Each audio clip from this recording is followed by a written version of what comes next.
Verite, welcome to Vibe Mountain.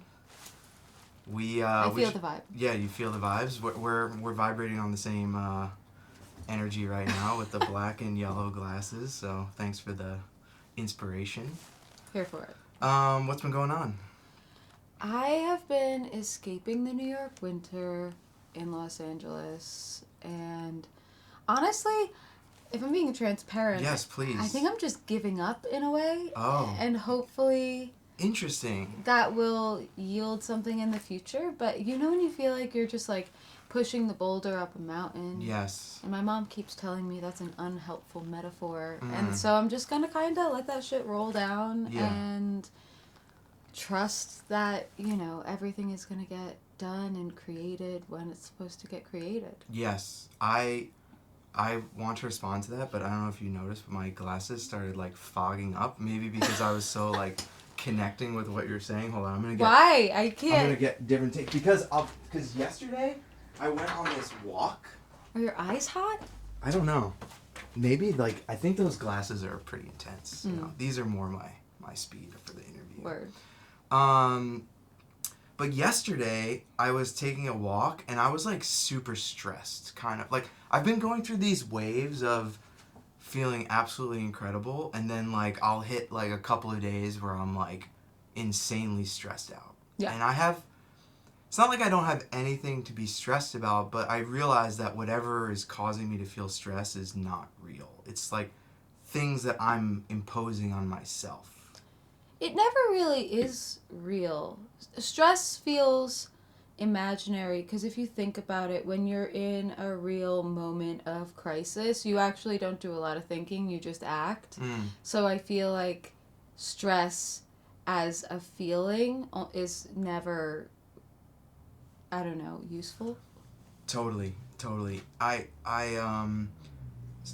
What I was kind of like digesting yesterday, the reason why I think my glasses swelled up was because like I was taking a walk yesterday and I started my walk kind of just like a little stressed. I think I was a little stressed over like world events. I was a little stressed about just, you know, the overall plight of the music artist in 2022 moving forward.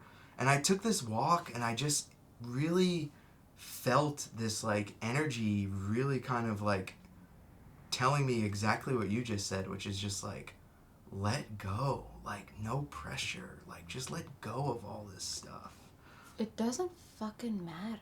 None of it matters. Which is, you know, everything matters or nothing matters. Both things kind of mean the same thing in the aggregate. But it is true. It's just like it is not worth the constant anxiety, especially when you put things in real perspective. Honestly, that happened to me with COVID. I had like this... I had really been taking everything so seriously. Every win I took really seriously. Every loss I took really seriously. And it's just like, none of this shit matters. It is all so finite. And even on a global scale, right, when you look at really just, you know, what feels like World War III, right? This idea. It's like, all we can ever do is exist within our sphere of influence and do the most good that we can possibly do with the people that we wind up touching in our lives. And it's like, fuck the rest. I've actually been super inspired about where a lot of this tension is going to lead us as, like, you know, people. When we're going through this pressure, oftentimes pressure releases into like really amazing situations, and I feel like what's happening with Web3, and that's kind of how we connected with Web3 music, I feel like what we're seeing in response to a lot of the stuff going on in the world in the Web3 space is sort of like a result of some of that like pressure and like manufactured stress that's not even real, you know? Yeah. I do like this idea that like stress isn't real and action is. And so instead of being stressed, you can just take an action, even if it's like going for a walk or raising $5 million for like Ukraine DAO, which is happening right now. It's like all of these things. It's like being solution oriented, but also recognizing, like focusing the scope of, cool, what problems am I trying to solve and how am I trying to solve them? And if every individual just tries and solves one problem, right, the world will be a much better place. 100%. And I feel like, where do you feel your role as an artist in that process is? Like, where do you fit? Man, I feel like I just go dark. And I feel like a lot of my music it hits those depressive undertones, and I try to provide the depth for my fans and the people who resonate with my music, in a way that, like, I don't think I always feel everything that's going on.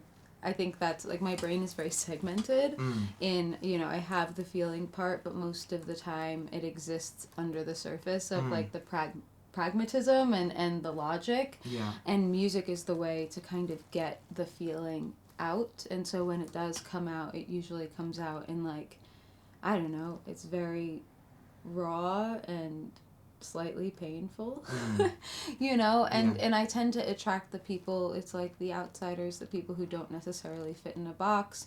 And, like, my whole thing is, like, I just want to empower people to recognize that they're capable. I don't know what the fuck they're capable of, right? But, like, you're capable of building something that is your own. And I don't know, it's like so often we're waiting for a green light, we're waiting for permission, we're waiting for support. And, like, as individuals, it's just like we can just do something now. Again, I don't know what the something is. This is all extremely vague. Yeah. That completely resonates with what I feel as well about, like, the role of our artistic responsibility, and I feel like what makes artists so important in these times is just vibrating on a frequency of, like, following your passion and doing it, like you said, just, like, turning on those green lights, doing it, sharing that creative frequency to inspire other people to connect with their own creativity,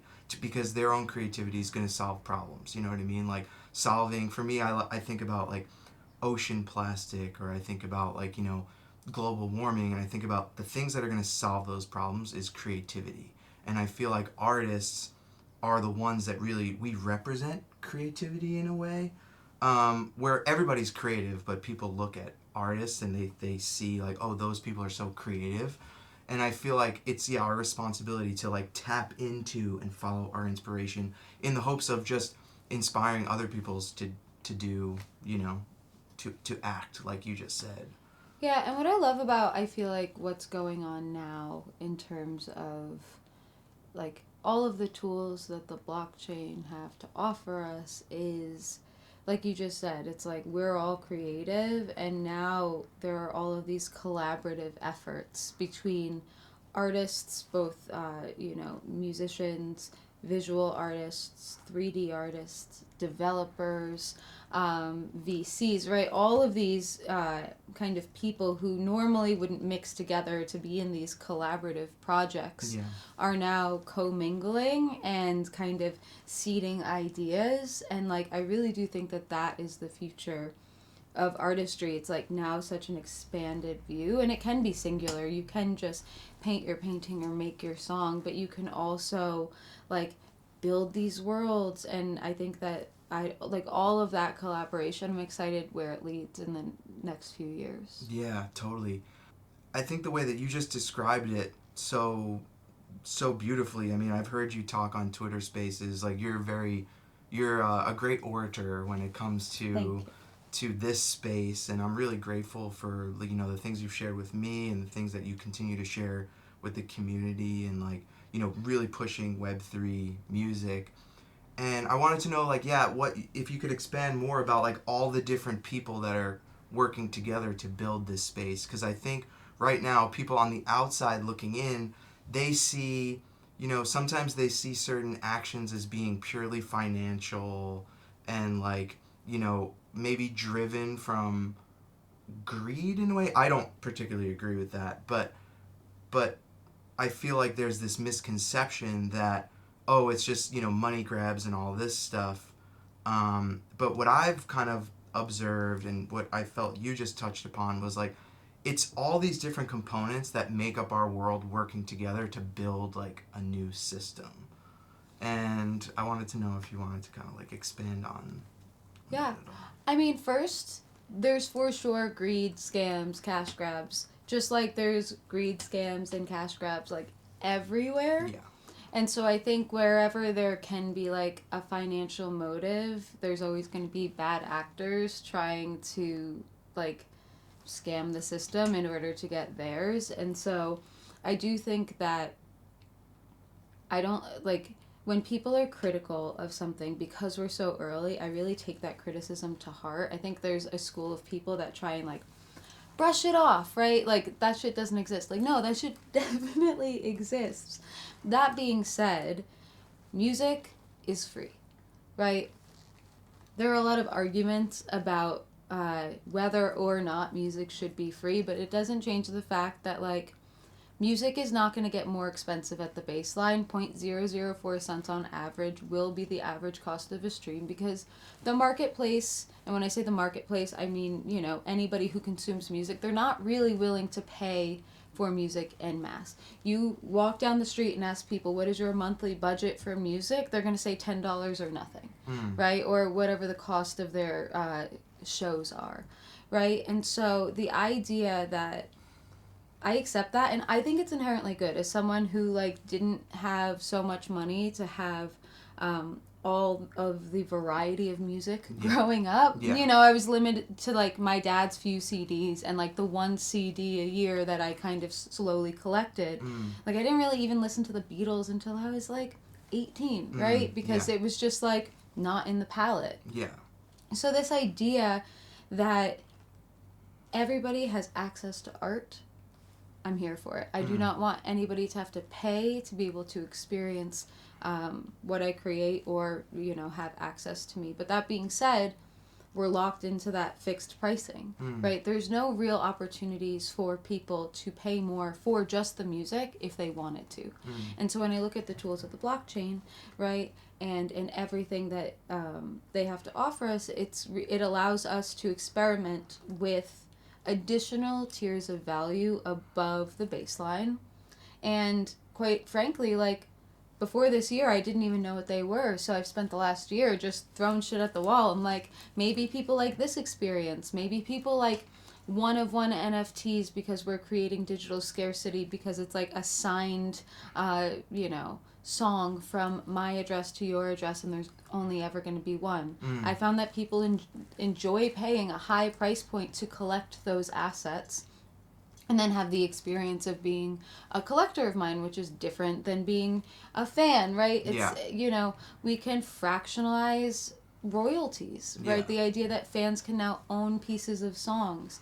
So I feel like there's limitless applications, but when people say, oh, well, it's all just greed, like I disagree with any overarching statements that don't appreciate the nuance of what we're doing. But I just don't like general statements. Yes, general statements are... Because it's like, that's why I fucking hate Twitter sometimes. Everything is nuanced, and we need to have places for nuanced conversations that can accept that, yeah, there's scams, but there's also artists who are experimenting with what the future of artistry can be and how we can create sustainable livings and ecosystems for ourselves and our communities.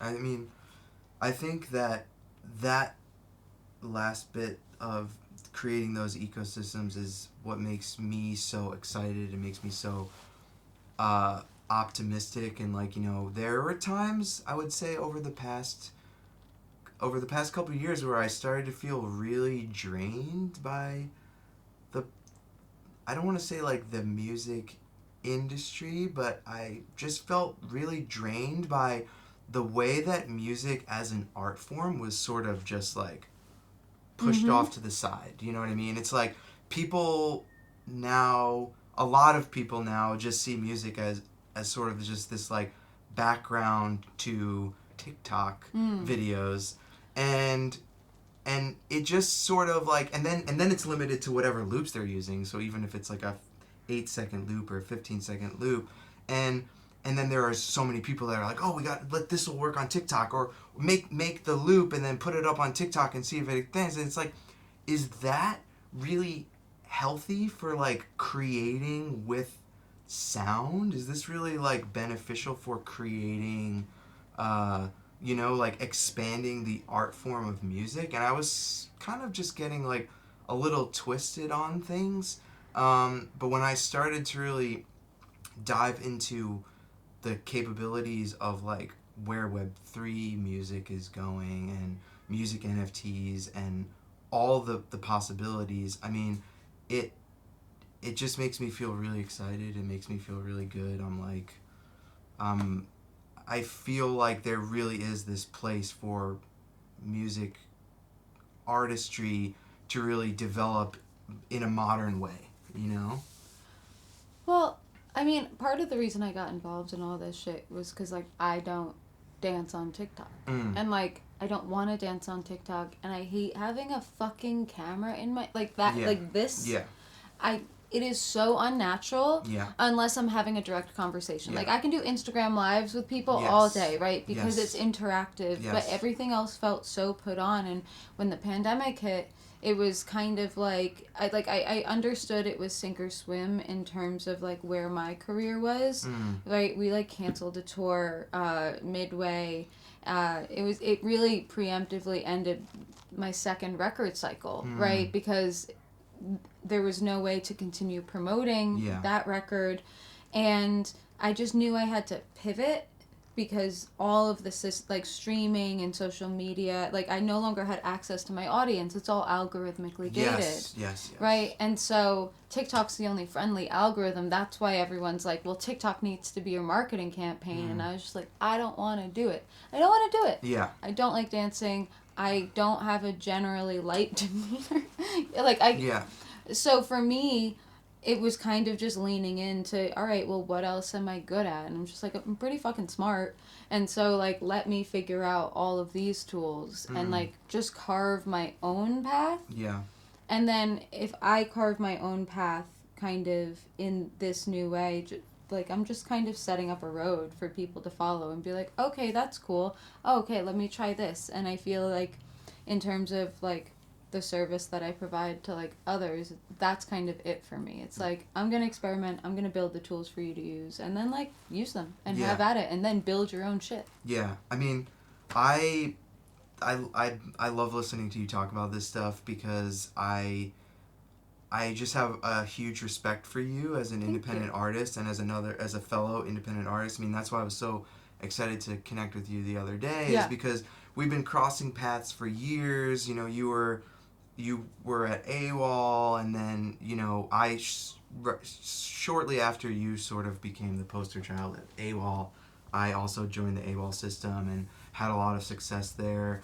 And then, you know, I started kind of like going through whatever I was going through because of COVID, and started orientating myself towards the Web3 space, and then, you know, discovering you and seeing like, oh wow, like VÉRITÉ is here, and like she's like doing some incredible things, and like it's awesome to see what you're doing.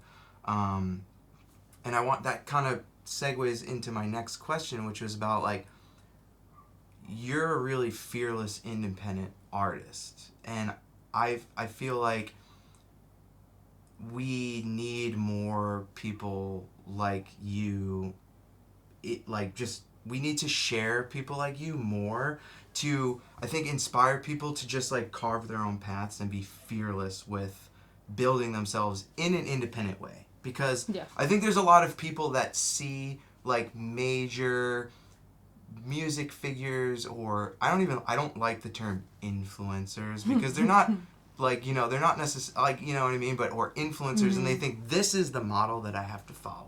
But what I love so much about people like yourself is that you're saying, I'm gonna pave the way, I'm gonna experiment, and I'm gonna just like leave a path behind. Where have you always been like that? Like where do you think this sort of like mindset developed from? I feel like I've always had this personality trait. It's definitely been focused in different ways. But I've always just been someone who gets it done. Like, even, like, back when I waited tables for, like, 10 years from 14 to 24. And, like, I was always the one, like, hustling to, like, I'll clean your bathroom if you give me an extra $50 a shift. You know what I mean? Yeah, like, that, yeah. like, literally, it's always been... It's a hustle. Yeah, it's always been hustle. the hustle. And maybe it's because I come from, like, a scarcity mindset. And so there's definitely some of, like, my own fears that play into that. Yeah. Where, like, I gotta hustle, otherwise, like, I'm gonna die, right? It, like, becomes that dramatic in my brain. But I think for me, like, this idea, like I said before, of, like, it's sink or swim. And so since I, like, fully transitioned into, okay, music is my career, I really understand the full privilege of that. And I have a lot of unpopular opinions on this shit, but I think they're important. Like what? Like, it's a privilege to make a living from your art. And I feel like it is a right to create art, and it is a right to share art, but when you mix art and commerce, you're changing its DNA. And I think that for so long, artists have, who are pursuing art as their career, they've deferred the business away, right? They've deferred it to managers, and they've deferred it to the labels, and what we see is that a lot of really brilliant artists, we don't actually get to hear or experience their art because they can't fucking release it, and they have no control over it, and they don't own it. And I think that if we can shift this perspective of, like, yes, you're an artist, you're creating art, but if you're making that as a business, like, you need to be the center of that ecosystem, and, like, you need to be the CEO of that business, and have a knowledge and a business acumen of, like, what are we trying to build? What are we investing? What is the ROI of each of these investments? And, you know, I also self-funded the first 2 EPs, literally that from... you like, ever released. Yeah, from, like, Applebee's tips. Oh, wow. Yeah. So you were a waitress at Applebee's? So, yeah, I, like, the first few years I was just, like, local, and then I worked at Applebee's for, like, 7 years. Wow. Yeah, and my last few years were at Applebee's in Times Square. So it's like, so when I say, like, I hustled those tips and I invested them, it's like I had an attachment to that. Like, I fucking worked for that money. Yeah. And then I watched my account go to zero, and then I worked for it again. So it's like, I want artists to have more attachment to these real world assets that are kind of going in, so that they understand, so that when they're signing contracts, they're doing it from a place of, like, having leverage and knowing what they're signing away and understanding the give and take. Yeah. And I think that prior to all of this Web3 shit, when I would talk about this stuff, people just think I'm intense. And what I found in this community of people are people who just understand that intensity and kind of need it. And, like, and I don't say any of that to, like, negate the creation of art. But again, like I said, it's like my emotions live underneath my logic. Yeah. And so I'm like, but if you really want this to be something that's sustainable, it's all about what value are you, the artist, creating for your community, your fans, and now your collectors, which is, I guess, a new term in terms of, like, the music artist ecosystem. That's so interesting. I'm digesting because I had one question off of what you just said, and now I have another. The first one was, I think it's really important to highlight, like, having the business understanding of what you're going into as an artist is really important, and I've also talked about this. I like mentioning this on the show as well, because sometimes people would say to me, like, oh, like, you're good at business. Like, you're good at... that's because you're good at business. And it's like, straight up, like, I care about my business because I care about making art for my life. So, like, if I don't care about the business side of things, like, I can't do the art. I can't have the artist life if I'm not actually thinking about, like, how I can operate as a business, you know? And I think that that's, like, something really important that needs to be emphasized to young people that are coming up and thinking about, you know, the decisions that they're going to make. when they're pursuing an artistic career, you know? That's so, like, that is the thing. Yeah. Right? It's like, I mean, up until very recently, I had the irrational fear that, like, one day I would have to, like, walk back to Applebee's with my tail between my legs. Be like, will you hire me back, right? But this, that fear, I mean, pushed me forward for years. But this idea that, like, you're so right. You have to, like, I want to be doing this for the next 20 years. And I think that when you look at really just, like, this trail of artists who have maybe burned really fast, really bright, and then got dropped from their labels, and then have, like, completely, like, left the music industry. It's a lot of people. And it's like, the point of this is sustainability and building a foundation that, like, really can't be broken. And to do that, it's like, you need time.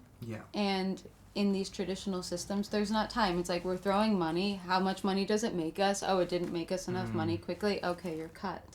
So you need time to build the foundation. And then you're right. It's like, I want to continue to create, and I want to have full autonomy of, like, what I create, how I release the music, and how I connect to people. And I don't want anyone to tell me no.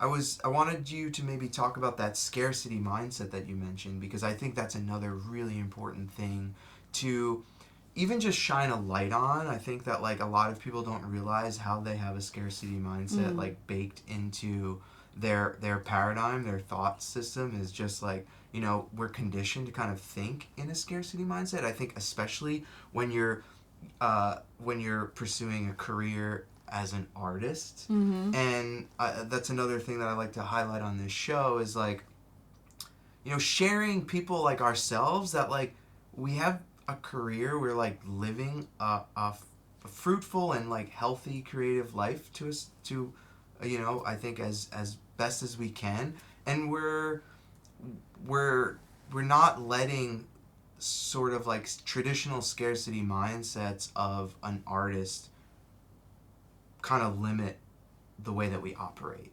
Yeah.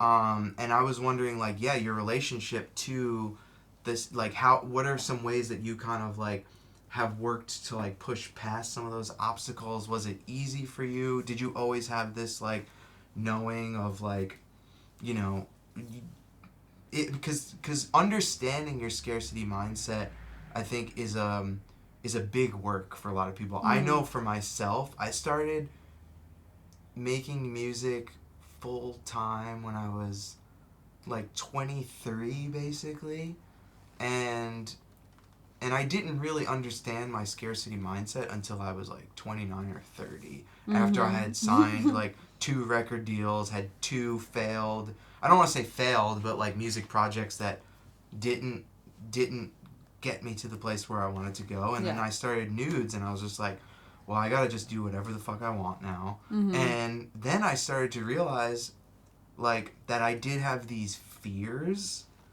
and I had to work to remove them, you know, when it came to financial, you know, things that affect your decision making. So I was just wondering if you wanted to speak on your I got a lot. Yeah, please. It seemed like, you know, oh yeah.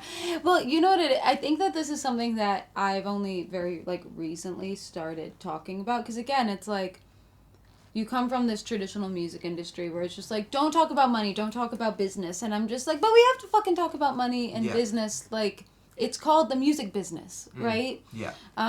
So again, that's just an example of how it's like, no, artists do artist things and business people do business things, and Web3 is like, cool, we're all doing it all. But from my perspective, like, I have so greatly limited myself by the fear that A, I won't have enough, and B, that nothing will ever be enough, right? And the combination of that, and again, it's just like, I've had this forever. It's why for my entire life I have, like, always worked as hard as I do, and to like accumulate that security. And it's really funny because once you hit a certain point, you realize that, like, security is just a construct, and like, actually it's not fucking real, and like, no matter what it is that you're looking for that security, for me, a lot of my life, it's been like money, right? Yeah. Money has been that, like, oh, okay, I'm good. Like, I'm good. Yeah. For some people, it's relationships. For some people, I don't know, it's tangible, physical shit. Whatever it might be, like, that security is ultimately an illusion. And you're so right, it does take so much deconditioning of the mind to be, even me saying, coming in and saying, like, I think I'm giving up, and like, let's be real, I'm not giving up. Yes, of course. But I appreciate you being honest and vulnerable with that feeling, you know what I mean? Because I mean, I have a lot of artists that come through here, and I think that, like, we think about giving up, like, all the fucking time, but like, it takes courage to even just be like, I feel like I'm just giving up. I'm giving up for a minute. I'm giving up for a week. You know, like, this idea of... that's so important to just like take the foot off the gas. And the reason why my glass is fogged up, you know, and why I got so, like, just, I think, heated in that moment was, like, I relate with that so much, and I'm at that point too, where I'm just like taking the foot off this gas pedal that I feel like I have to be, like, put my foot on all the time, and just be like, yo, like, it's okay, it's small things, like, small steps. But that's scarcity mentality too. Like, when we think about, like, that, it's like, oh, resources, but the idea of, like, if I'm not constantly producing, then I have no worth, right? And so, like, when I look at that, it's like the idea, like, I take everything back to, like, waiting tables. It's just like, cool, if I'm not there hustling the table, I'm not making the fucking money. And so it's like, you take that mentality into art. If I'm not constantly creating art, I'm not going to be able to sustain myself. So I need to constantly be creating art and, like, producing. And I think that, you know, then you add in the idea that, you know, all of the platforms essentially have cut you off from the audiences who have opted in to receive updates from you, etc.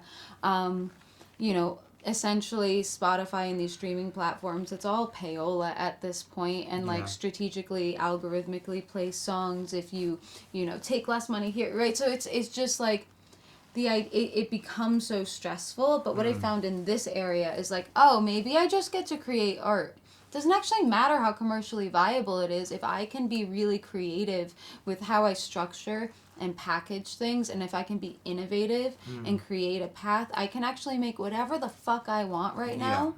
And maybe there's a small window, right? Because we're in this window here in like the Web3 world where most people don't care about it. Most artists are not going to sit and take the time to learn it because it's very complicated and nuanced and hard to use. It's clunky, right? It's like a 1980s computer. It's big. And so I'm just like, cool, in this moment, I'm just going to create for this world and create for my fans. But like my fans, like the people who are already fucking here. And then how far it permeates into the world, like, I care a little bit less about now. I'm more focused on, like, well, who's here right now? Who am I serving right now? What do they want to hear? And then, like, if it goes out, that's dope. I love it. You know? Yeah. That's so insightful, and thank you for sharing. Like, I love the idea about just, like, focusing on serving the people who are sitting at the table. I feel like I feel like you could probably write a business book about, like, you know, the waitress mentality in business. I feel like that could probably be pretty awesome. I was a banging waitress. I mean, you if you were working at Applebee's Times Square, you had to be, I'm sure. Auto gratuity. Wow. Oh, wow. Wow, interesting. I've actually only was a food runner for like 3 weeks. So, and I did drop a shrimp cocktail on a guy's crotch. Ooh. And so, like, I That's unfortunately the awful. food, yeah. Did you get fired, or did you just quit after that? Well, I was lifeguarding at the time as well. I was an ocean lifeguard. And I was working nights as a food runner, and I was just like, I was saving up extra money because I was going to go to University of Hawaii for a year, so I just needed like extra money. So it was only a month. I did end up stopping work like maybe a week or two early. I've definitely purposefully spilled something on someone. Do you have any like crazy stories from Times Square, Applebee's? I Maybe mean, to just like, because we went so hard on like music industry talk right there.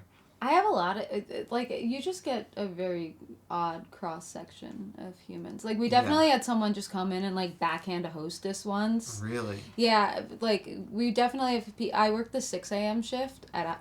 Is it 24 hours? It's 7 a.m. to like 3 a.m. Oh, okay. So they close for a few hours to like clean. So you worked like until 6 a.m. basically? When I was like hustling for the EPs. Yeah. Because like the goal was to sign. Yeah. Right. To get signed? Oh yeah, like in the beginning. Did you get signed? I was a day. That was my question. That you basically hustled at Applebee's. You probably put up with a lot of shit. Yeah. And then you self-funded EPs, and then that's what I was wondering. Like, what was the next step? Because like. Yeah. You know, I know you as this, like, fearlessly independent artist. Like, did you put yourself in a situation signing something that you weren't stoked on? Or because I did. And that's also something that I think is really important to highlight.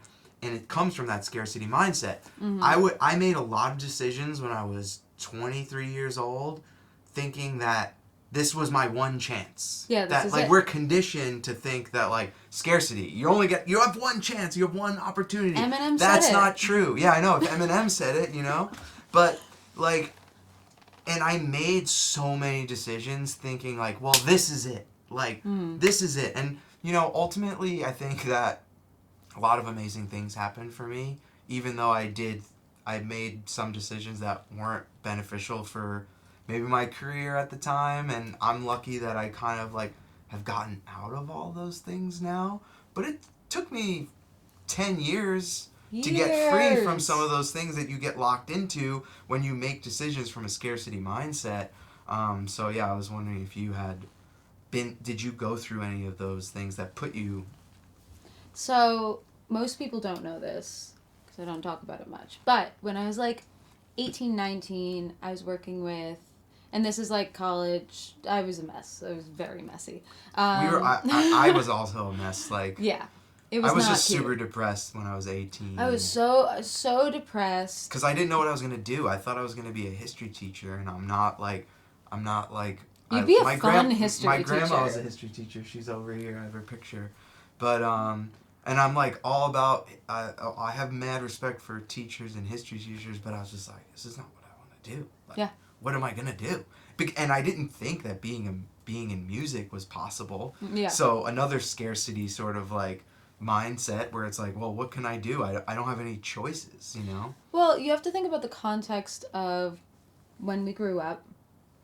There was a sense, like, what we had was TRL and then American Idol, right? So the idea was, at least from my vantage point, one day you're walking down the sidewalk. Yeah. And someone pulls up, not in a white van, someone just rolls up and they're just like, hey kid, we know you got it. Yeah. Like, come and we're going to sign. So when I was 18, I met like one of these like kind of shady tri-state area, not even in New York City, like label executives. I know this bug is flying around. I don't want to... I was going to kill it. Yeah. You're a better person. Yeah, no, but if it's a mosquito, it's like all bets are off. It was a mosquito, so sick. We're good. I met one of these kind of characters who like had a producer that had done a C cut on like an Alicia Keys album once, right? Yeah. And probably in like Teaneck, New Jersey or something. Yeah. Oh, you're from New York. You know the places. Yeah. And so I mean, it wasn't on Staten Island, was it? No. Okay. I hope you're smarter than that. It was in Jersey. Yeah. Okay. I'm sure it was. And I signed this fucking deal at like 18, 19, and this was like pre-Verité, right? No. Because they offered me $5,000 and it was the most amount of money I could ever conceptually think of receiving, right? Yeah. And I was just when like... you're 18, you can like live on $5,000 for like a year and a half, basically. Yeah. And so I took that shit and I'm pretty sure like it was not a real label. Yeah. Like, I don't know what it was. Yeah. It was just weird. Yeah. I mean, if they were operating out of somewhere in New Jersey, I mean, I feel like... Yeah, we're not shitting on New Jersey as New Yorkers. Yes, I know, but that does happen sometimes. But we're assholes, Yeah, you know what I mean? Yeah. So yeah, I did that, and I had this really bad manager who was basically like, take off your clothes, that's how you get signed. No, I had that. And like, I was not super secure in myself, and like I was really insecure, and like I was just like, I guess I have to, and like there were a few moments that I just I felt so uncomfortable with myself and like the situation, and eventually I walked away from it, and I was just like, I'm gonna let all this shit expire, and I'm just gonna go make money, right? Because like, again, it was just like, I don't know what I'm doing, but money makes sense, so like, I'm gonna go do that. Yeah. And slowly but surely, like, I started this project, and I had, you know, X amount of money in the bank, and I was like, I'm just gonna do this because it feels right. And like, really quickly, like, I was really skeptical of labels, but still, I was just like, I want to sign to a major because that idea is still in your head. Yeah. And so, basically, I took all the label and publishing meetings before I had a manager, right? Oh, interesting. From, like, hustling shit online. Yeah. And then I brought on a manager. What was it? You were hustling shit online, like SoundCloud hustling? SoundCloud, MySpace hustling? Hype Machine. Oh, Hype Machine. But I guess it was pre-Hype Machine. Like, I literally recorded a music video. I put it on YouTube. And then I sent that link around to every music blog that I could find. Like, 500. Yeah. I got one response. Yeah. I mean, we came up, like, well, at that time, we were operating in very similar worlds. Yeah. Like, the Hype Machine days. Yeah. And, like, all I wanted to do was be on Hype Machine, but I didn't understand the intro. But, like, the only blog that picked it up wound up being some, like, super industry blog in the UK. Oh. And what so were then they called? Self-Blown. Oh. Which is know if I ever got honestly a great name. Yeah. But it got me, like, all of these label meetings, all of these publisher meetings. And so I kind of, like, rode that for the first EP. Yeah. And basically was about to sign to a major label, major public, like, the whole thing, you know, 7-figure deal, like, the whole, as was the thing that you do. Yeah. They pulled out the day before. Oh. So I had told all my server buddies, I was like, I'm quitting Peace. The label pulled out? The label pulled out the day before. Best thing that ever happened to me. Yeah. But in the moment, devastating. Oh, man. And I gave myself 2 days to grieve. And it was, like, right around Thanksgiving. And so I worked Thanksgivings. But it was, like, the day before or after. And I was like, I'm going to take 2 days on the couch. And then I went to my manager. I was just like, what's the budget? Like, how much money do we need to, like, execute this EP on our own? Yeah. And they were just, like, $12,000. And I was like, I probably had, like, $1,000 and, like, probably $1,000 hidden in a shoe somewhere. Yeah. Because, like, I was one of those.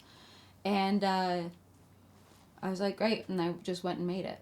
Yeah. Like, the next 3 months. Yeah. I made that money. I invested it. And you had the music recorded already? I had it recorded, but I had to, like, mix, master, pay for it. And, like, I was paying for everything up front. Yeah. Some of the production stuff was on the back end. But it was around that time, the narrative was that streaming doesn't pay. So, like, we were only hustling SoundCloud, and, like, Spotify and these other things were, like, on the back burner. Yeah. And then enough time had gone by for me to see the streaming revenue from that first EP. Yeah. And that was the most money I'd ever seen. Yeah. And I was like, oh, what the fuck are we... Like, I can live on this for 2 years. Yeah. Right? It's just like... And granted, like, I wasn't buying beautiful. food at the time, but, you know. Totally. Again, scarcity mindset. I can live on very little. Yeah. But it's this idea of it was enough to reinvest. It was enough to make me feel like, oh, everyone's telling me that this thing doesn't pay, but this thing actually pays. Yeah. Granted, I had like 10 million streams, right? So it was, again, this balance. And then from that moment... 10 million streams is great. 10 million streams is great as a fully independent artist with every major label competing. Yeah. And granted, pulling out, but you know. Yeah. But the second I got that check, I was just like, I'm independent, and That's I'm doing dope. it independent. And so you never looked back since Never then. looked back. That's pretty awesome. Yeah. That's I mean, you know, it's unfortunate what happened when you were like 18, and it's you know, but at the same time it seems like those things, they happen for a reason, you know, and puts you on that path. And yeah, I mean, that's a crazy story. Thank you for sharing. Well, age is such a weird thing. There's an expectation. My mom's like a market researcher, and she talks about this thing called that may have definitely trickled down. Oh yeah, my mother is fucking brilliant. Yeah. And she honestly wrote a really brilliant book recently. Oh really? Oh yeah. Well, I have a sequel, which is the waitress business mindset. I think that I don't have the title yet, but that's my book. But like, yeah. But my mother, brilliant woman. But she talks about I'm gonna get this wrong. Young geniuses and old masters.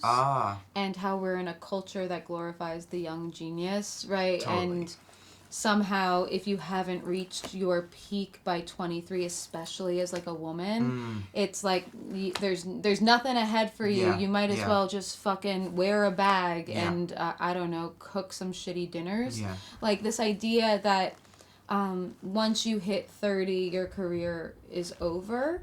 And I think that when I look back at my younger self, like I definitely didn't peak, right? Like, yeah.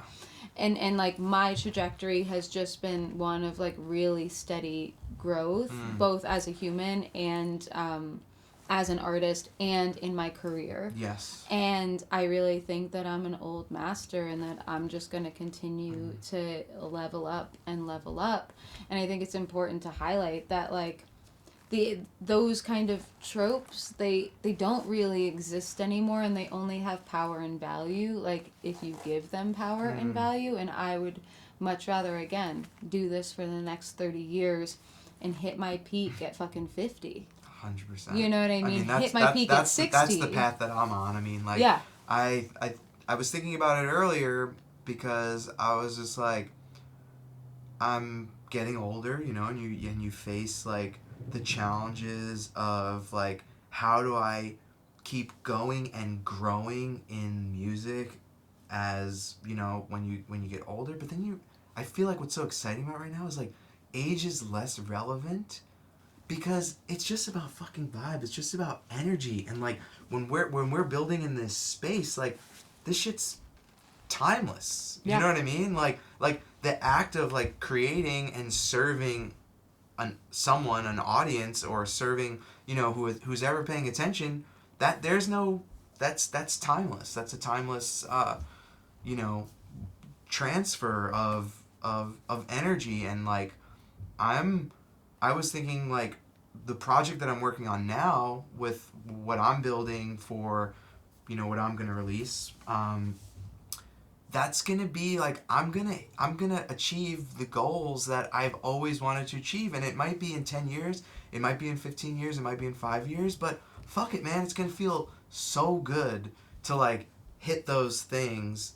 And it doesn't matter if I didn't hit them when I was like, you know, 23, 24, 25.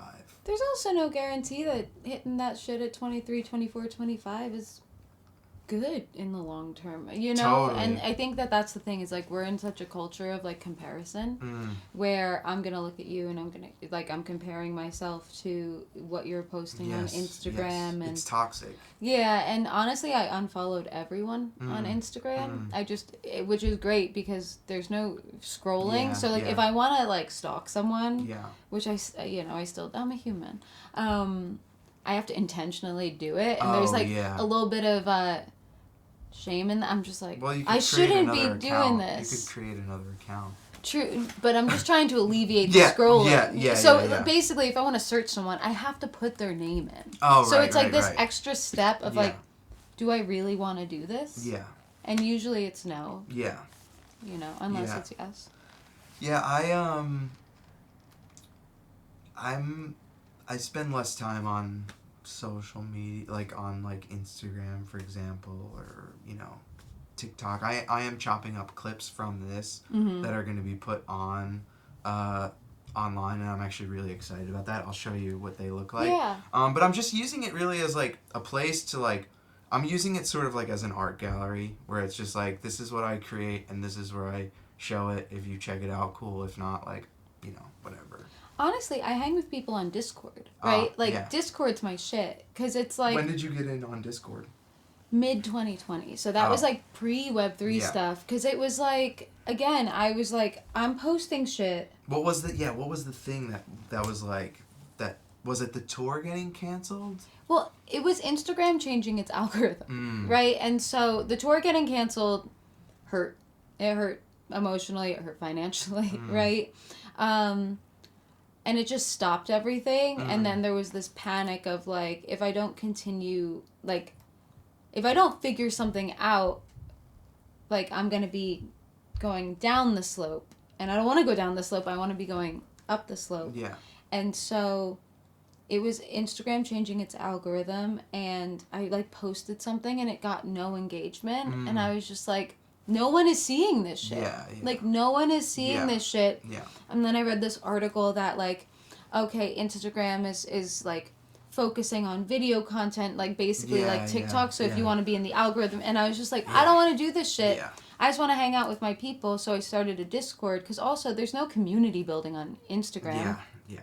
And so on Discord, I hang out with people, but people hang out with each other, right? Yeah. And so like I'll go away for a week, and everyone's been there entertaining each other and helping each other and talking to each other in the feelings chat and like I don't know, and like that's what's been really exciting about that on the fan side, but also seeing that on the business side and all of the Web3 stuff. It's like, okay, we're actually a community of people who are, like, we're just interfacing with each other. Yeah. We're building actual meaningful communities versus this, like, oh, look at me. Like, I'm not going to talk to you, but, like, I don't know. It feels less one-sided. So, I actually I haven't launched my Discord yet. Probably the Discord is out now because I'm definitely going to have it. Definitely going to have it Discord out now. Yeah. What advice do you have for people launching their Discord? I guess getting started, because I think Discord, like, when I look at it, I'm like, I get a little overwhelmed sometimes by like how much stuff is going on in certain Discords, and like, I'm just like, oh, I hope people show up. I hope people show up. I think for me, I interact with the world in the way I interact with the world. Right? Like, I'm not super extroverted, although I'm much better. I don't love large groups of people, but I really enjoy kind of like more intimate interactions and like one-on-one interactions. I like meaningful interactions. I don't like the bullshit. Yeah.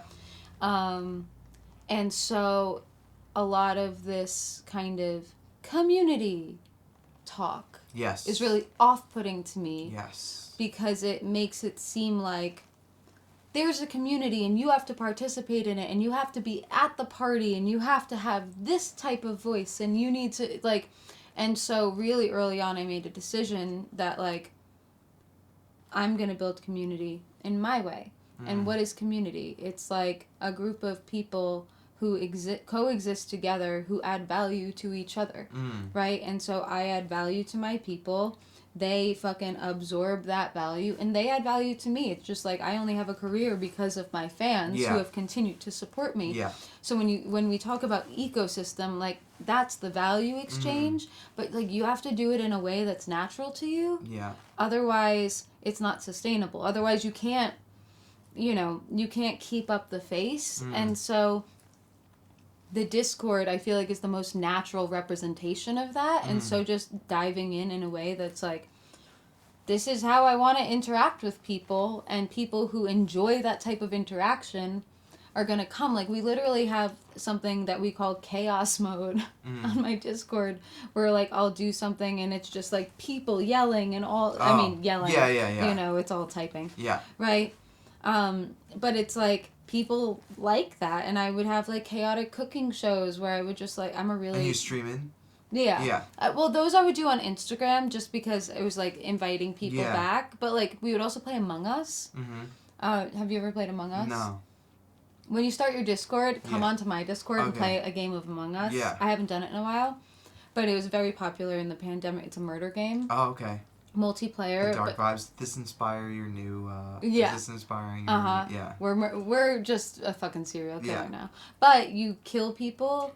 There's like 2 imposters that are killing people, Yeah. and everyone has to do these tasks. And then you go into voice chat and you discuss who you think the killer is. Oh. So we would play these games. Oh, that's very interesting. And it's like that's how I like to, I don't know, hang out with people. Yeah. Yeah. And so just doing whatever feels natural, and there's no wrong definition. There's there's a lot of like community posturing, and I'm like, meh. Yeah. You know. Yeah. Do whatever the fuck you want. Interesting. That's why we're doing this, to do what we want. 100%. You know, not what other people think we should be doing. Yeah. Well, I think that's a really good place to maybe wrap it up, because that was... Do whatever the fuck you want. Yes. Yeah. Verite, I really appreciate you being here. And, yeah, I don't know. Thank you. Do your thing.